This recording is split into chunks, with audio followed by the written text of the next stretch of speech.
Hey everyone! In this video, I'll show you how to use Wrike step by step from the ground up. If you're brand new or still figuring things out, yeah, this full guide will walk you through the essentials clearly. All right, first, sign in to your Wrike account. Once you're logged in, this is your main workspace. So everything you manage in Wrike starts from this screen. On the left side, you'll see the sidebar. This is where your spaces, folders, and projects live. Clicking here changes what work you see in the middle. To start working, create a task. Click the Add Task button or plus icon. Give it a clear name so you instantly know what needs to be done. Open the task to add details. You can write a description, add notes, attach files, and leave comments.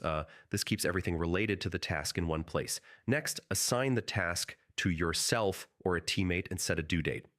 This is what turns a task into real trackable work. To stay organized, place tasks into folders or projects. Projects are best for deadline-based work, while folders help group-related tasks. You can track progress using different views.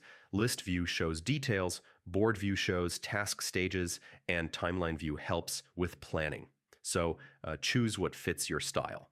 And that's how to use Wrike step by step. Once you understand tasks, organization, and tracking, everything else builds naturally from here. Thanks for watching, and I'll see you in the next guide.